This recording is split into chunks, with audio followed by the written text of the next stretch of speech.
Artinya gini, ketika melihat kemungkaran, ini kan saya bela Mbah Mun, makanya judul ini Al-Intisar lil Madzhabi Syekhina, bela Mbah Mun, bela Pak Kuras, bela bapak kita sendiri.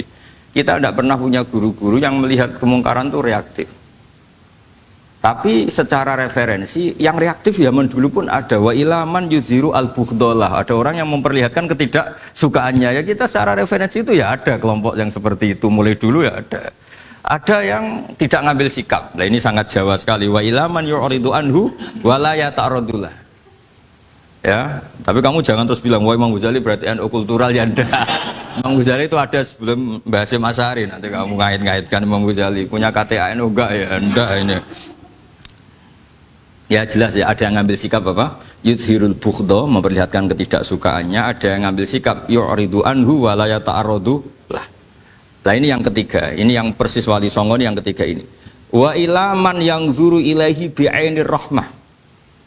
Ada orang itu melihat temannya maksiat, saudaranya maksiat, bawaannya malah tambah suka, tambah sayang. Karena itu dianggap sarana menarik simpati, kemudian berharap nanti menjadi baik. Ini yang ketiga, ini yang mungkin paling berat, tapi itu percontohan yang diceritakan wali-wali Songo. Ini jelas ada ya kelompok ketiga. Artinya gini loh, kalau kamu melihat kiai atau sejarah Wali Songo yang empati atau membina orang-orang fasik dengan kasih sayang, kamu jangan langsung bilang ini Islam apa tidak nahi mungkar. Kamu yang kurang ilmu ribet. Ini jelas ada takbirnya. Mulai ini Imam Ghazali loh, Hujjatul Islam. Orang punya gelar Hujjatul Islam. Bukan doktor, bukan profesor, Hujjatul Islam. Sedunia lagi, bukan versi kampus tertentu. Sedunia, diakui sedunia. Ternyata mulai dulu ada orang yang pilihannya apa? Wa ilaman yang zuru ilaihi bi'ainir rahmah. Ada terusannya wala yu'athirul muqata'ah wa taba'ud. Dan dia tidak ngambil sikap memutus hubungan dengan yang sedang maksiat. Jadi bawaannya malah yang zuru ilaihi bi'ainir rahmah dan tidak muqata'ah. Tapi tentu ya tidak muqata'ahnya karena niat bina ya, bukan koalisi. Bukan malah nanti kayak tadi kalau ada yang ke masjid masih pakaiannya agak gimana, dibina itu untuk lebih baik, jangan takut kehilangan tontonan. Itu yang paling masalah itu hadu nafsi kalau itu. Kayaknya saya enggak lah, saya kiai.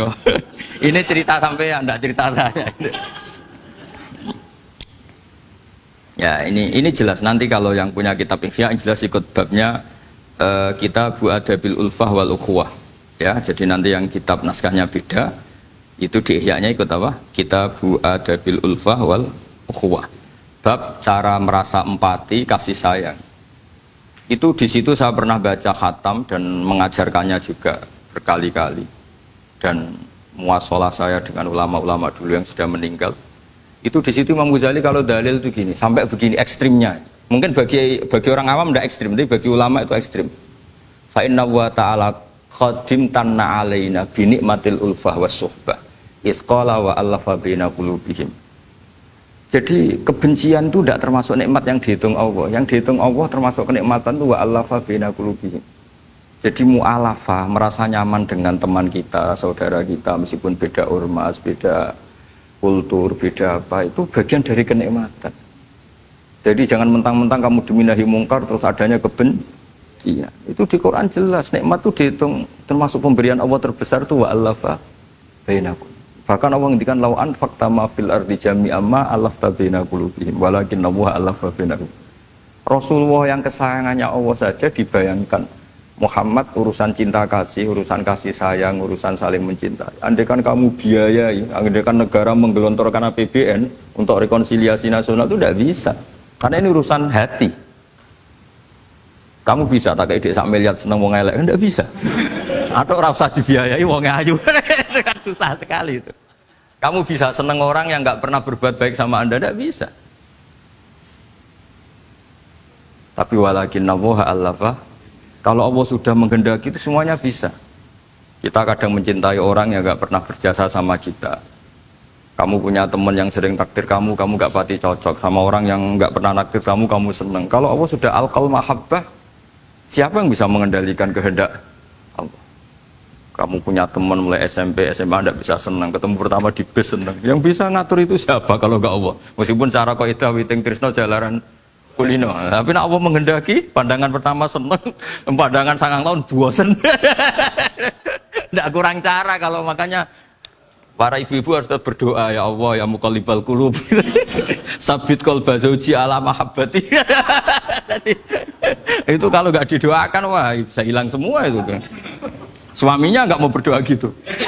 Karena takut kurang variasi. Tapi ini cerita cinta, cerita ulfa tidak bisa. Lau anfaqta ma fil ardi jami'an ma allafta baina qulubihim. Tapi walakinna huwa allafa. Itu kalau urusan.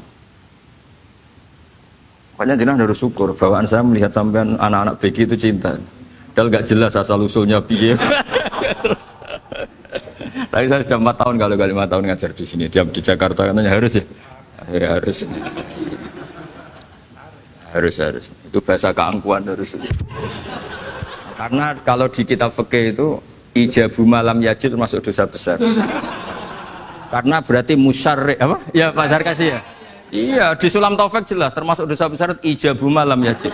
Mewajibkan sesuatu yang tidak wajib. Mergo fa anta musyarri. Berarti kamu bikin syariat baru. Karena sudah ada mandubat, ada masruat, ada syariat ini sudah sempurna. Faman aujaba malam yujib humuwah wa rasuluh fa huwa musyarriun.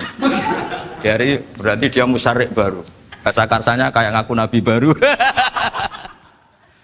Sudah tak maafkan lah santai. Tapi secara fikih jelas, sama lihat di Sulam Taufik, termasuk minal kabair apa? Ijabu malam yajib, mewajibkan sesuatu yang tidak wajib. Musyarri ya, musyarri. Bukan tukang bikin syariat tapi ini musyarri tukang yang di jalan mungkin. Saya itu saking fanatiknya ilmu, ini cerita ya, saking fanatiknya ilmu itu kalau kholnya bapak saya, karena kita keluarga pesantren, itu pengumumannya itu aneh, tidak wajib hadir.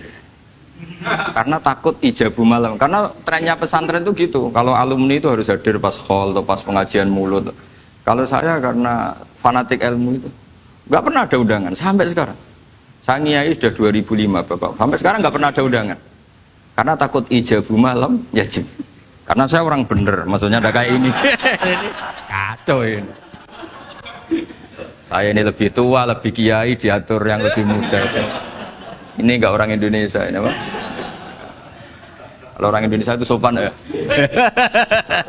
Orang Indonesia itu enak, sama orang kiainya monggo sak kerso. Bodoh sak kerso milih istirahat timbang mulang ya. Habis perjalanan jauh monggo sak kerso milih apa? Istirahat timbang mulang. Ya sudah tak maafkan. Saya kan orang baik jadi gampang maafkan. Ya ngatur dosa lagi udah.